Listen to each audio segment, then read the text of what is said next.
আসসালামু আলাইকুম। এটা হচ্ছে একটি নন ফ্রস্ট ফ্রিজ ইনভার্টার সিস্টেম।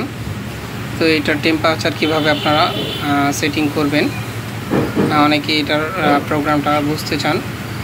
তো এটা আপনাদের দেখাবো খুবই সহজভাবে কিভাবে আপনারা এটার টেম্পারেচারগুলো সেট করবেন।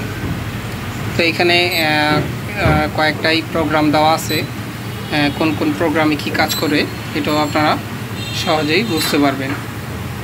তো এখানে যেই ফাইলের মাধ্যমে আপনার এই প্রোগ্রামগুলোতে যেতে হয়। তো এই ফাইলটা হচ্ছে শুধুমাত্র আপনি এখানে যে প্রোগ্রামগুলো দেওয়া আছে এই প্রোগ্রামে যাওয়ার জন্য এই ফাইলটা আপনার টাচ করতে হবে। যেহেতু এটা টাচ সিস্টেম প্রোগ্রাম, প্রথমে এই ফাইলটার মাধ্যমে আপনি প্রোগ্রামে যাবেন। তারপরে যে আপনার যে মাঝখানে দুইটা চিহ্ন দেখছেন উপরে এবং নিচে, এই দুইটার মাধ্যমে আপনারা টেম্পারেচার কমাবেন এবং বাড়াবেন। তারপরে শেষে যেটা আছে এটা দিয়ে সেভ করতে হয়, শুধুমাত্র এটা সেভ করার জন্য। তো এখানে আমি এখন দেখাবো আপনারা কীভাবে টেম্পারেচার সেট করবেন। তো এফ যেটা লেখা এটা হচ্ছে ডিপের -18, এটা শুধু ডিপের টেম্পারেচার চেঞ্জ করতে পারবেন।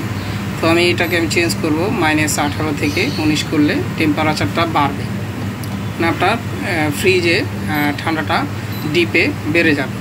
তো এইভাবে 18 থেকে 24 হচ্ছে ম্যাক্সিমাম ঠান্ডা হবে ডিপের। 24-এ দিলে এর উপরে আর সংখ্যা যাবে না। তো 18-তে দিলে হবে যেটা মিডিয়াম, 18-তে মিডিয়াম, আর ম্যাক্সিমাম হচ্ছে 24।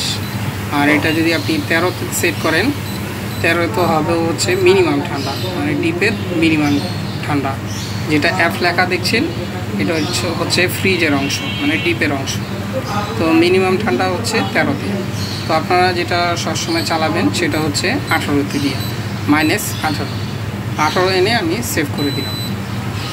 তারপরে যেটা আছে এখানে আবার নর্মালে যেটা যাবেন এই ফাইলের মাধ্যমে আপনি টাচ করে যেতে হবে। তো এখন এটা যেটা আরও লেখা দেখছেন এটা নিচের টেম্পারেচার দেওয়া আছে +2, এটা 2 হচ্ছে দেওয়া বর্তমান। তো 1-এ দিলে টেম্পারেচার বাড়বে, 0-তে দিলে হবে ম্যাক্সিমাম ঠান্ডা, নর্মালের 0-তে দিলে ম্যাক্সিমাম ঠান্ডা। এটা হচ্ছে ম্যাক্সিমাম ঠান্ডা 0-তে, এটা নর্মালের যেটা আর লেখা দেখছেন।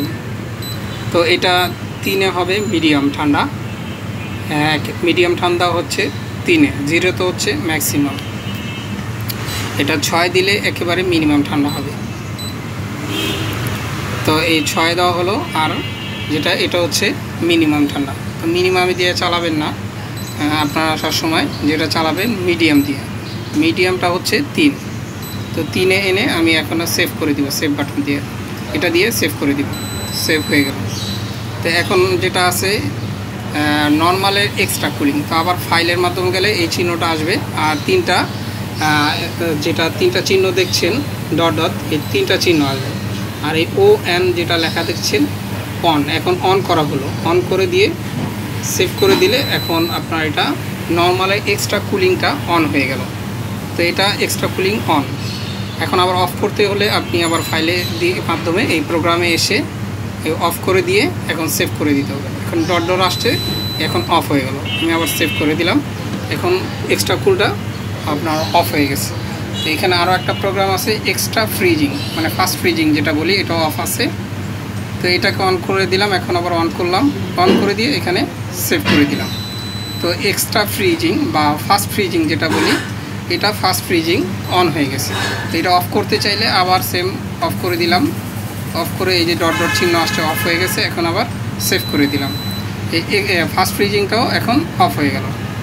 তো এখন আবার অন্য প্রোগ্রামে যেতে হলে আবার ফাইলে যেতে হবে, ফাইলের মাধ্যমে আপনি টাচ করে এই প্লাজমা ক্লাস্টার এটাকে অন করে দিবেন। এটাকেও এই অফ আছে বর্তমান, তো অন করবেন কিভাবে, এই দুইটা যে চিহ্ন দেখছেন এই অন করে দিলাম, টাচ করে অন করে আবার এটাকে এখন আমি সেভ করে দিব।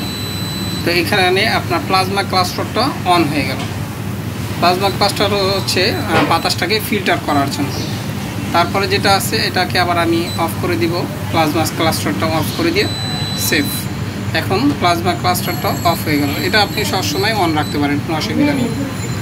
তারপরে যেটা আছে এনার্জি সেভ, এনার্জি সেভ এখন অফ অবস্থায় আছে, এটা অফ রাখাটাই ভালো। তো এটাকে আবার অন করে দিলাম, ON লেখা দেখছেন অন হয়ে গেল, এখন আমি সেভ করে দিলাম। এখন সেভ ও এন লেখা দেখছেন যেটা অন এটা ও এনটা ছোট করে দেখা দিবে। তো এটাকে আমি এনার্জি সেভিং যেটা এটাকে অফ করে দিব। এই অফ করে দিয়ে আমি এখন সেভ করে দিলাম।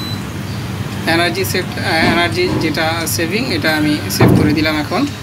তো এভাবে করে ফাইলের মাধ্যমে যে প্রোগ্রাম আপনাদের যখন প্রয়োজন হবে এক একটা প্রোগ্রামে আপনারা যে কাজ করতে পারেন। আর এনার্জি সেভটা আপনারা চাইলে সবসময় অফ অবস্থায় রাখতে পারেন, কারণ এটা যেহেতু ইনভার্টার ফ্রিজ এটা এমনি এনার্জি সেভ হয়। আর যেটা প্লাজমা ক্লাস্টার সেটা আপনি সবসময় অন রাখতে পারেন। ওইটা অন রাখলে যেটা হয় আপনার খাবারটা অনেক দিন ভালো থাকবে, সতেজ থাকবে এবং খাবারে কোনো দুর্গন্ধ হবে না। এটাই হচ্ছে প্লাজমা ক্লাস্টারের কাজ। আর এটা হচ্ছে এটা ডিপটা হচ্ছে উপরে, আর এটা হচ্ছে নর্মাল, আর এই উপরে হচ্ছে এটা ডিপ। তো এটা আপনারা চাইলে যে কেউ সহজেই প্রোগ্রামটা সেটিং করতে পারেন। আসসালামু আলাইকুম।